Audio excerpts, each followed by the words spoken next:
Sunday. Riley ended up getting grounded for that whole haunted house mess yesterday.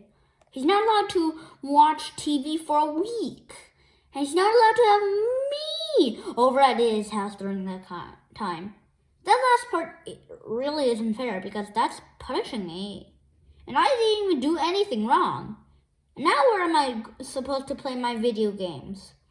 Anyway, I felt kind of bad for Riley, so tonight I tried to make it up to him. I turned on one of Riley's favorite TV shows and I did a play-by-play over the phone so he could kind of experience it that way.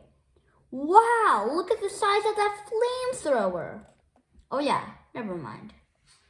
I did my best to keep up with what was going on the screen, but to be honest with you, I'm not sure if Riley was getting the full effect. I bet this part is going to be funny. Whoop, haha. I was right. It was funny. Tuesday. Well, Riley's grounding is finally over, and just in time for Halloween. 2. I went up to his house to check out his costume, and I have to admit, I'm a little jealous. Riley's mom got him this night costume that's way cooler than his costume from last year.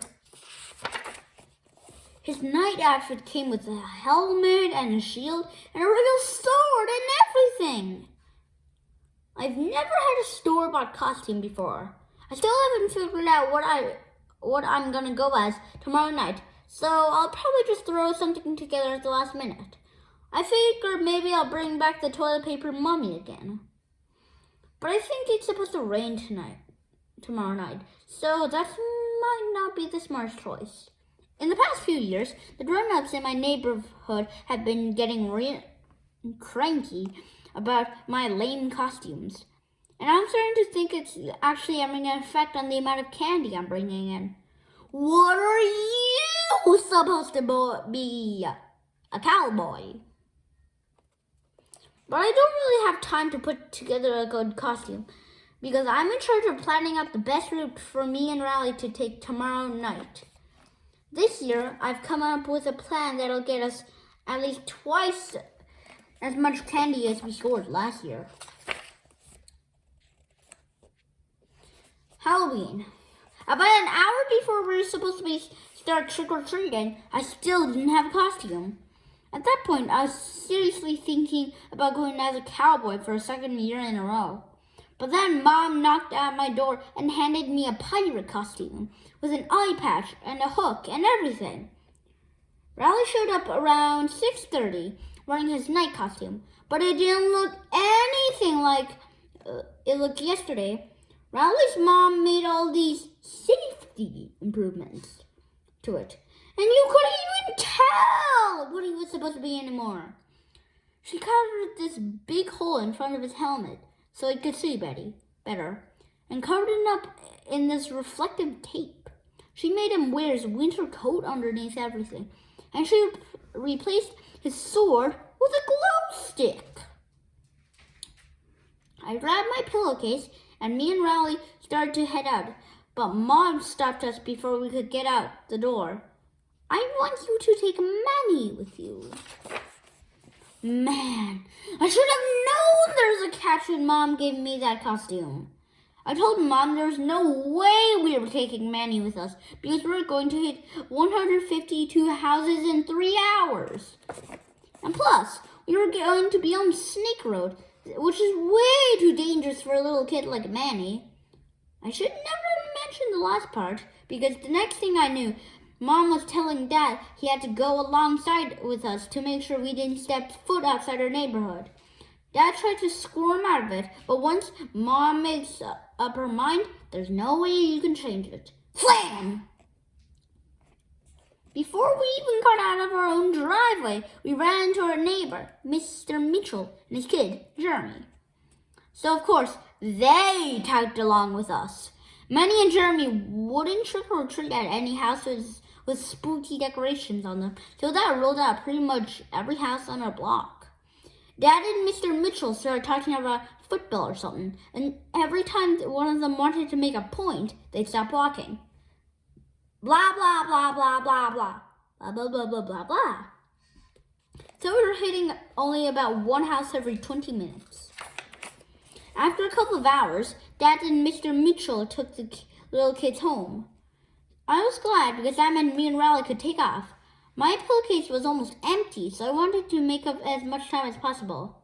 A little while later, Riley told me he needed a potty break. I made him hold off for another 45 minutes, but by the time we got to my grandma's house, it was pretty clear that if I didn't let Riley use the bathroom, it was going to get messy. So I told Riley if he wasn't back outside in 1 minute, I was going to start helping myself to his candy. After that, we headed back out on the road, but it was already 10:30, and I guess that's when most grown-ups decide Halloween is over. You can kind of tell because that's when they start coming to the door in their pajamas and giving you the evil eye. We decided to head home. We made up a lot of time after Dad and Manny left, so I was pretty satisfied with how much candy we took in. When we were halfway home, this pickup truck came roaring down the street with a bunch of high school kids in it. A kid in the back was holding a fire extinguisher, and when he truck past us, he opened fire. Whoosh!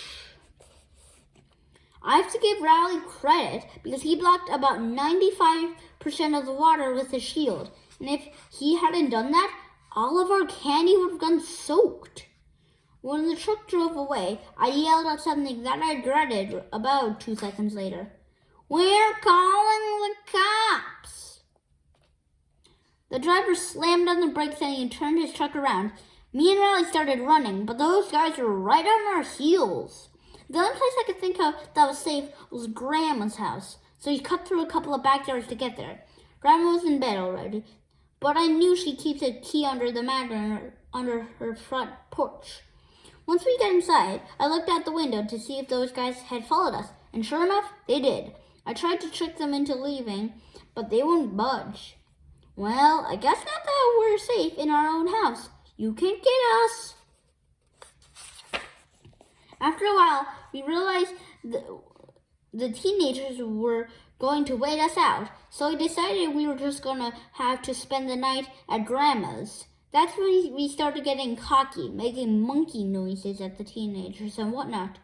Well, at least I was making monkey noises. Riley was kind of making owl noises, but I guess it was the same general idea.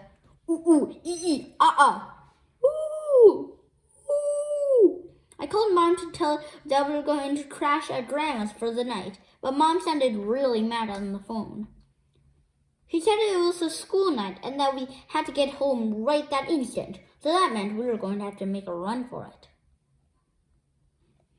I looked out the window and this time I didn't see the truck, but I knew those guys were just hiding somewhere and were trying to draw us out. So we snuck out the back door, hopped over Grandma's fence, and ran all the way to Snake Road. I figured our chances were better there because there aren't any streetlights. Snake Road is scary enough on its own, without having a truckload of teenagers hunting you down. Every time we saw a car coming, we drove into the bushes. It must have taken us half an hour to go 100 yards. But believe it or not, we made it all the way home without getting caught. Neither one of us let our guard down until we got to my driveway. But right then, there was this awful scream, and we saw a big wave of water coming toward us. Splash! Man, I forgot all about that, and we totally paid the price for it. Whoops. When me and Riley got inside, we laid out all of our candy on the kitchen table. The other things we could salvage were a couple of mints that were wrapped in cellophane, and the toothbrushes Dr. Garrison gave us. I think next Halloween, I'll just stay home and mooch some Butterfingers from the bowl Mom keeps on the top of the refrigerator.